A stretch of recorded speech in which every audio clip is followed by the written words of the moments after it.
नमस्कार, welcome to general affairs. मैं हूं ऋषभ बंसल। तो बिल्कुल आप लोग यहाँ पे देख पाओगे कि जो इजराइल है और हिजबुल्लाह के बीच में जो कॉन्फ्लिक्ट बना हुआ है,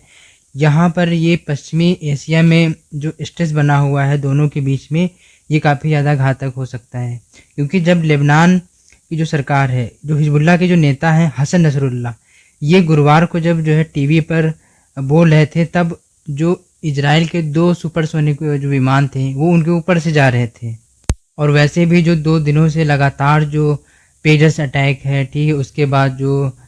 सोलर पैनल में फट गए, ठीक है, उसके बाद जो है जो पुलिस कंट्रोलर यूज करता है उसमें भी ब्लास्ट हो गया, इतने सारे ब्लास्ट हो रहे थे। तो बिल्कुल उन लोगों, और इसके बाद से एशिया में तनाव बहुत ज़्यादा बढ़ चुका है और इसमें हमले में कम से कम जो 37 से भी ज़्यादा लोग मारे गए हैं और 3500 से भी ज़्यादा लोग घायल हो चुकी हैं। देखिए, जो लेबनान का जो राजनीतिक दल है वो जो है इजराइल पर हमला करने का आरोप लगा रहा है, लेकिन इजराइल अभी तक इसकी जिम्मेदारी कोई नहीं ली है और ना ही इसे खारिज किया है कि ये हमला हमने ही किया है। लेकिन जो हिजबुल्लाह है, ठीक है, उसके जितने भी नेता हैं वो ये कह रहे हैं कि हम यहाँ से बिल्कुल एक उनका बदला लेंगे और एक नए युद्ध की घोषणा होगी। देखिए, अभी तक जो है गाजा युद्ध में जो भी हुआ है, पिछले साल से लगभग 7 अक्टूबर को जो फ़िलिस्तीनी थे उस समूह ने हमास पर दक्षिणी इजरायली हमले के बाद, जिसमें 1200 से भी ज़्यादा इजरायली लोग मारे गए थे और 250 से ज़्यादा लोग बंधक बना लिए गए थे। उसके बाद फिर से इजराइल ने जवाबी हमला किया और उसके बाद गाजा में 41,000 से भी ज़्यादा फ़िलिस्तीनी उसमें मारे गए थे और 11 महीने के हवाई हमला हुआ। उसके बाद जो है लगभग 100 बंधक हमास के अभी भी कैद में हैं। लेकिन अभी आपको ये बात कि इन सभी हमलों के बीच जो भी इजराइल और हिजबुल्लाह के बीच में अभी कॉन्फ्लिक्ट चल रहा है, उसमें भारत को लेकर भी कुछ चिंताएं व्यक्त करी जा रही हैं। क्योंकि आपको पता होगा कि अगर इजराइल और फिलिस्तीन में किसी भी तरीके की कॉन्फ्लिक्ट अगर हो रही है, तो उसमें जो ईरान है उसका भी जो है किसी न किसी तरीके से संघर्ष का हिस्सा बन जाएगा, जो अमेरिका को अपनी तरफ से खींचेगा और नई दिल्ली में एक नई चुनौती ये अपने आप से पेश कर सकता है। क्योंकि आपको पता होगा कि जो ईरान है, ईरान के क्षेत्र में लगभग 90 लाख भारतीय रहते हैं और काम करते हैं, और ये लोग अक्सर अपने परिवार के एकमात्र जो है कमाने वाले होते हैं। और भारत में जो भेजे जाने जो ये लोग धन भेजते हैं वहाँ से कमा कर, ये सबसे बड़ा उनका कमाई का स्रोत होता है। और अगर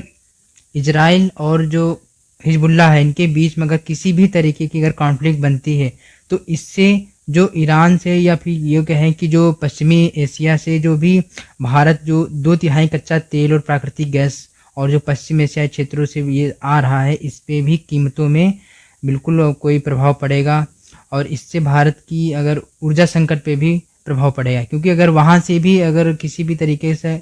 अगर इंपोर्ट चीज़ें नहीं होंगी, अगर तेल इंपोर्ट नहीं होगा, गैस नहीं होगी, तो ऊर्जा संकट अभी आ सकता है और इससे मतलब भारत में एक नई जो है चुनौती पेश हो सकती है। तो इससे भारत ने भी इस चीज़ को अगर गंभीर चिंता व्यक्त करी है और भारत भी चाहेगा कि ये तनाव बढ़े नहीं बल्कि कम हो जाए और जितनी जल्दी हो सके ये कॉन्फ्लिक्ट ख़त्म हो जाए। वहीं विदेश मंत्री जो भारत के विदेश मंत्री हैं एस जयशंकर, उन्होंने भी ईरान के जो विदेश मंत्री हैं हुसैन अमीर अब्दुल्लाहियन और इजराइल के विदेश मंत्री, इन दोनों से इस स्थिति पर चर्चा की है और इनसे दोनों लोगों से मतलब ये भरोसा करते हैं कि ये जितनी सी जल्दी हो सके ये कॉन्फ्लिक्ट बंद हो जाए या फिर स्टॉप। लेकिन देखना भी ये है कि इजराइल और जो भी हिजबुल्लाह के बीच में कॉन्फ्लिक्ट हो रही है, यहाँ पे जब से इजराइल ने ये वॉकी टॉकी, ठीक है, और जितने भी पेजर्स अटैक कराए, इसके बाद से हिजबुल्लाह वो अपनी तैयारी में लग गया होगा और वो भी कोई ना कोई एक बड़ा अटैक करने की सोच रहा होगा। तो इससे जो कॉन्फ्लिक्ट ना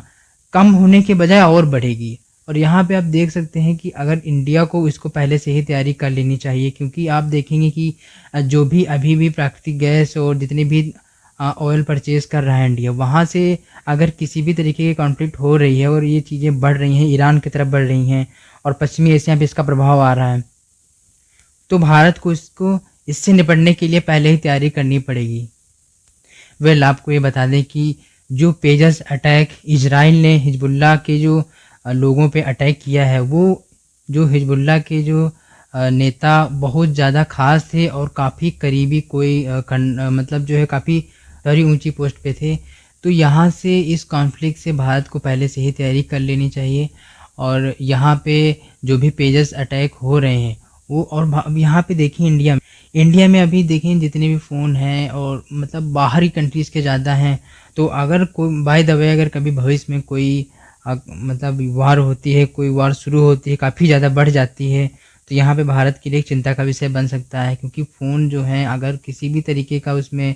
ऐसा वायरस भेज दिया जाए जो बिल्कुल मैसेज से ही आप करने से ब्लास्ट हो जाए, बिल्कुल आप जैसे फ़ोन पे काम कर रहे हो, एक मैसेज आता है, जैसे आप उसको रिसीव करते हो और वो ब्लास्ट हो जाता है, तो सोचिए कितने ज़्यादा लोग भारतीयों पर असर पड़ेगा। तो ये पेजेस अटैक से भारत को भी सीखना चाहिए। और आई होप यह वीडियो आपको पसंद आया होगा। And thank you for listening.